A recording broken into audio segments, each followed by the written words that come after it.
In my video last week, I made this prediction. The fact that the price is moving up, the bottom confirmation level is moving up, and the confidence level is moving up tells me we're likely to go higher. And you can see here that the markets have moved very nicely higher since then. This is a very healthy risk appetite. Stick around for my prediction of what's likely to happen next week.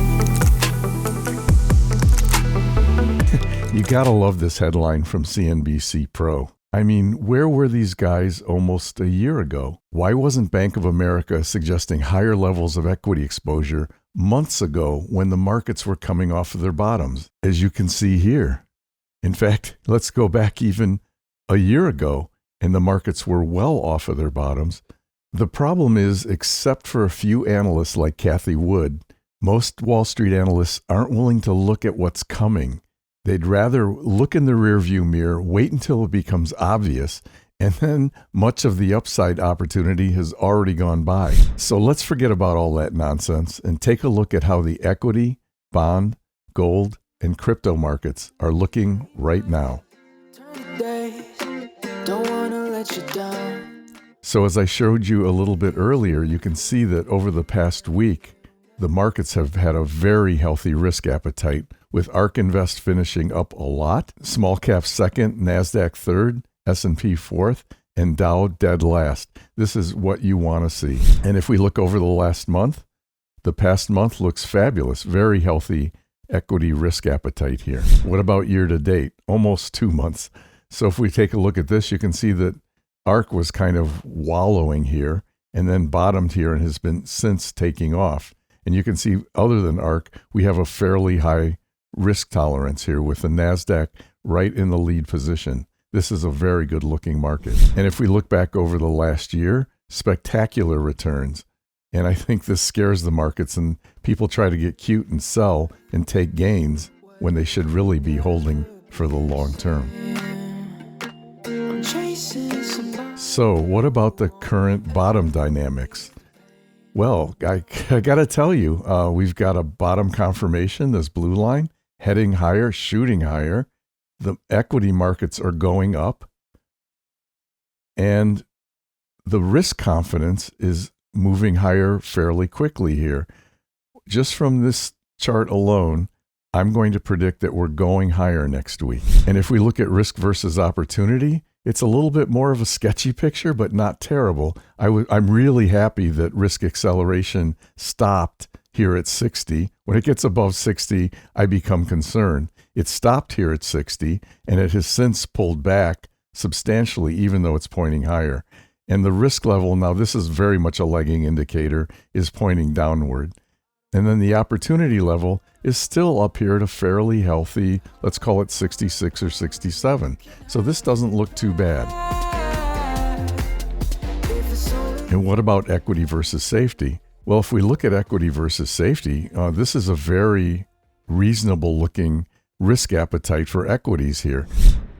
In fact, let's jump to the overlay. So if we take a look at this, you can see that the small caps, which were in 10th place back here 6 and 7 weeks ago, have just kept moving up into first place. And the NASDAQ 100 are in third place. I'd rather see them in second.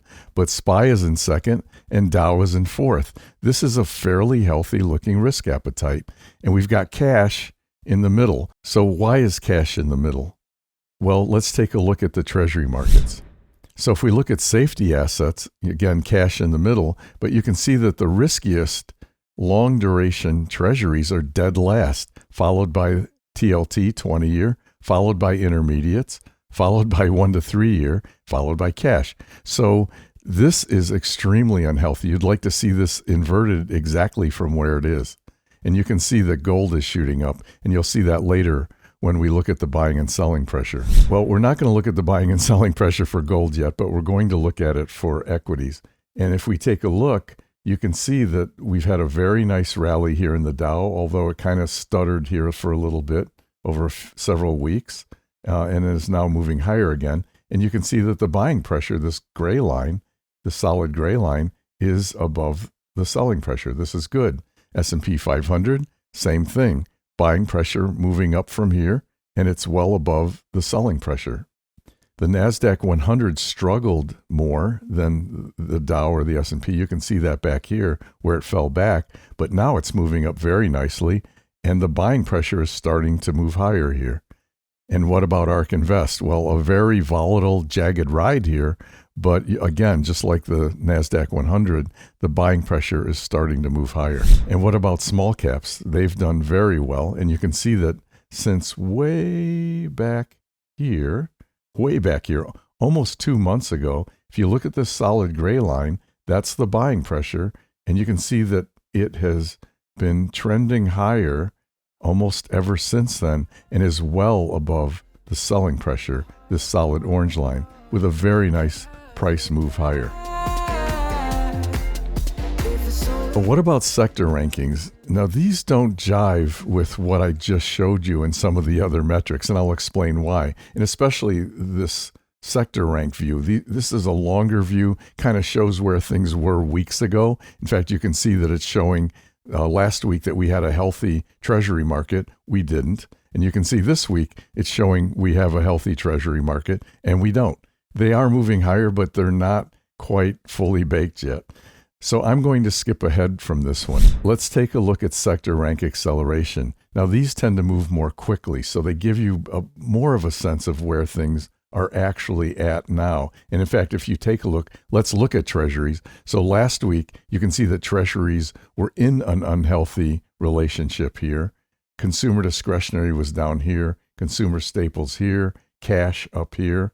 Now, what I like between last week and this week is that cash has moved down. Treasuries are starting to move up a little bit. The long duration ones are, but they're still not in a healthy relationship. Consumer discretionary has moved up, but so has consumer staples a little bit. Now, why do these look different than some of the things I was showing you before? Let's take a perfect example. Let's look at small caps, emerging companies. They were down here last week, and now they moved down, even though in equity versus safety, they're ranked number one. How could that be? Well, you can see there's a lot going on here, more than just the 10 sectors we look at in equity versus safety. So while small caps might be doing really, really well, there are other things here that might be doing better and making them fall down here. So it's not that they're going down. They might be getting pushed down by other things that are performing better in this mix. So that's why you'll see a disagreement oftentimes between equity versus safety and sector rank acceleration. And speaking of treasuries, how do they look? Well, you can see that they pulled back going into Tuesday, rallied on Wednesday, and then continued rallying into Friday. So this is starting to look like a very healthy risk appetite for treasuries. If we look over the last month, you can see that they really got pummeled here and have tried to start rallying back. And if we look at year to date, you can see the same picture. A very nice try here, pull back again, and now we're in rally mode again. And then if we look back over the last year, you can see where we've been. These just got decimated, really had a nice rally here. They've pulled back twice and are now starting to go up again. So I'm hopeful that as the year goes on, these will be a great place to be. And what about the buying and selling pressure for treasuries? Well, interesting. You can see that short duration treasuries, which are on a decline here, and you can see that the selling pressure was above the buying pressure all the way back to here. You can see now all of a sudden the buying pressure, the solid gray line, is shooting straight up, and the price is doing a hockey stick. This is great. This is a great turnaround. What about intermediate treasuries? Similar picture, very nice price movement, but the buying pressure is just starting to move higher here while the selling pressure is collapsing. What about intermediates? Again, nice move higher in the price, and you can see that since back here, the buying pressure has been on an increase. This is great. And then long duration treasuries, again, very much like what I call intermediate to long duration treasuries here. You can see that the buying pressure bottomed out here and has been moving steadily higher. And finally, the price is starting to exhibit that buying pressure that you see here. And what about that inverted yield curve? Well, it looks like we're right about where we were a month ago. The solid dark blue line is where we are now. The red line just below it is where things were a month ago. And then the light blue line is where we were a year ago. So the yield curve was more inverted a year ago. And it's about it just as inverted as it was a month ago. And in fact, if you look at the inversion here, we've been running anywhere from minus 30 basis points to minus 38 basis points over the last several weeks. So these are kind of running in a range here, not much movement. And what about the Fed rate monitoring tool? Well, you can see that the markets think there's a very high likelihood that when the Fed meets in a couple of weeks, that they are going to leave rates exactly where they are, 96% chance. Well, what if we go out to May? You can see that falls to 74%. And if we go out to June, falls to 26%. So there's a higher likelihood that the Fed will actually drop rates by 0.25% in June. And then if we go to July, you can see that really falls off. And now the markets think there's even a higher likelihood that the Fed will lower rates by 0.5% by then. If we go out to September, you can see now this is starting to disappear, and the markets really feel strongly rates will be 0.5 to 0.75% lower than they are now. We go out to November, this is just almost nothing. And then if we go out to December, hopefully that blue line's gone. Oh no, it's not, but you can see it barely exists. So the markets have really pushed their expectations out. Several weeks ago when I was doing this, if you looked at it, I think by July, this blue line was either gone or just barely visible here. So the markets have really moderated their expectations in terms of how aggressively the Fed is going to lower interest rates. And what about gold? Well, gold has really been on a tear lately. I don't know what's driving it. But you can see a very nice price move higher and then a hockey stick straight up. And you can see that in the buying pressure, which bottomed down here at the same time gold bottomed out and has been steadily moving higher since. And the selling pressure is declining. So don't know what's driving this, but it looks like gold could be going higher. And what about Bitcoin? Wow. Well, you can see, as I've talked about this every week, we had a huge spike in the buying pressure, almost off the charts here, when the SEC approved those 11 Bitcoin ETFs. Then, of course, the market sold because you're supposed to sell on the news, aren't you? Well, yeah, that's a good idea, isn't it? Well, look what they did. They sold here. Yep, locked in their profits, didn't they? But were they smart enough to get back in here or even here? And look where we are now. We are substantially higher than we were back here where they sold. In fact, this is 25% higher right here. So north of 25% increase since the peak back here. It's an absolute insanity to try to time things like this. If you believe in Bitcoin, be an investor and keep holding it. And by the way, look at what the buying pressure has been doing since back here when it bottomed. It's been increasing, hockey stick higher again. Now, I don't know what's driving this, but I really like it.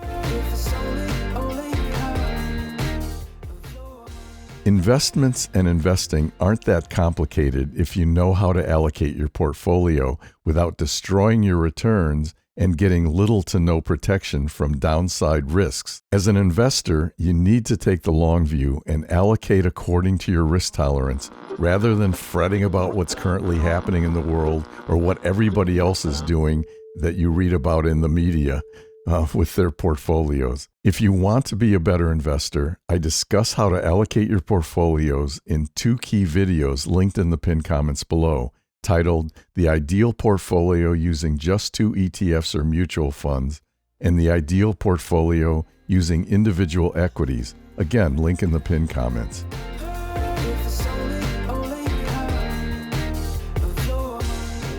Until next week, I'm Calvin Rose, and thank you for watching Invest Smarter. That's all for now. Stay up all night, gotta work now. Make up my mind, then it turns around. Say that I'm fine till I burn out. Thinking this money sounded so nice. Ambush here in the strobe lights. Pay anything for the high price. life feels like the sunny water. Wet my lips, but the sun is stronger. Pour it out, if I'm being honest. It's just not everything you promised. Running out, drying out, what did you say? What did you say when I told you? Maybe this wrist wasn't gold-proof. Packing my bags like it's all true. Hard to make friends when I'm focused on all these bars that I'm holding. I like the cold, but it's lonely, yeah. This life feels like the sunny water.